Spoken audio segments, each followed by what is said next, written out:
And shifting focus to battleground Gaza. 2 Palestinian journalists have been killed in a targeted Israeli strike. The deaths of these journalists come on the heels of US Secretary of State Antony Blinken's 4th visit to the region in hopes of finding a resolution to the crisis in Gaza. Mustafa Thoria and Hamza Well Dadu, they both employed with a major Qatar-based media house, were reportedly on an assignment when the vehicle was struck by an Israeli airstrike. According to the onlookers, one warhead struck the engine of the car while the other hit Hamza directly. A third freelance journalist traveling with them, Hazim Rajab, is said to be seriously injured in the airstrikes. Hamza Well Dadu is the son of Gaza-based war correspondent Well Al-Dadu. Al-Dadu was recently wounded in an aerial strike himself.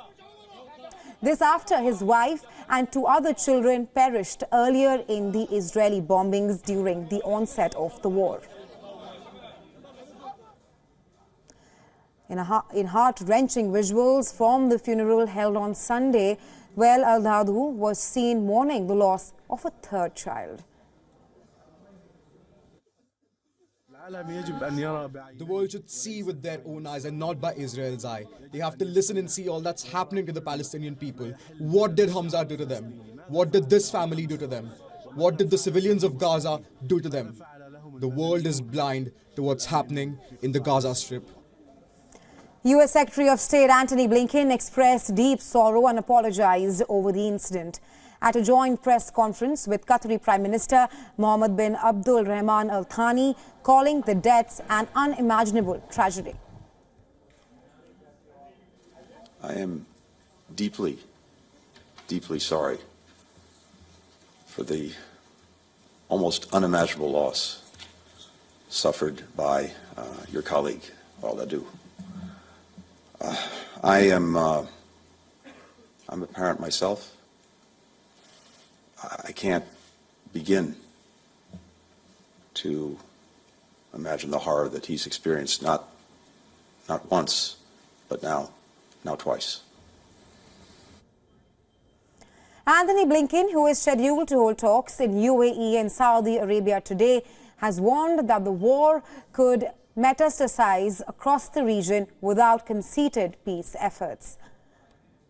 Blinken was earlier in Qatar and Jordan on a 5-day diplomatic push to assuage tensions in the region, following negotiations in UAE and Saudi Arabia. Blinken is also scheduled to head to Israel. The US Secretary of State will also be visiting the West Bank and later Egypt this week. Blinken has cautioned Israel to curb civilian casualties in Gaza, emphasizing that Palestinians must be allowed to return to the Strip and not be pressed to leave their homes.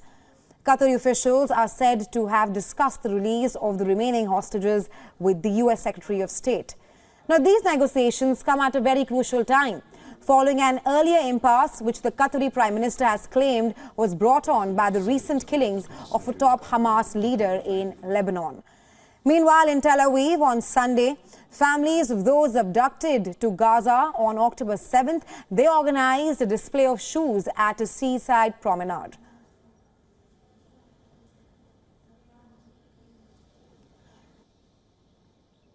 Conference at the hostages. The relatives also held a press conference at the hostages plaza later in the day, with those present there thanking the Qatari government for playing a crucial role in the release of the hostages. They view this as a humanitarian crisis and view the release of the hostages as their top priority, where it also serves the bigger objective as they see it, which is creating regional stability. The Israeli cabinet is slated to vote on the annual war budget later this week.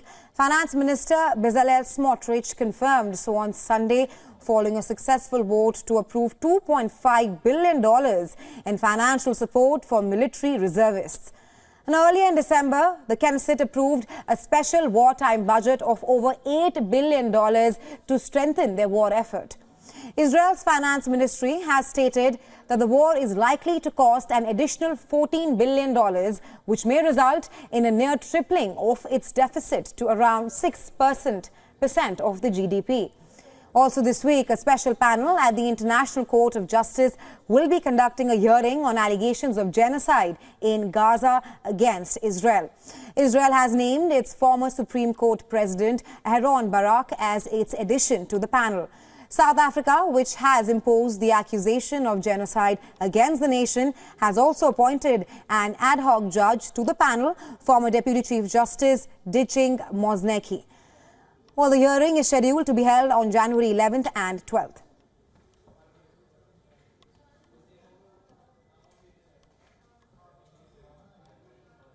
And for more on this, we were earlier joined by Dr. Adam Day, head of the Geneva office and United Nations University Center for Policy Research. We asked Dr. Day about the humanitarian cost in Gaza as the war completes 3 months. Take a listen.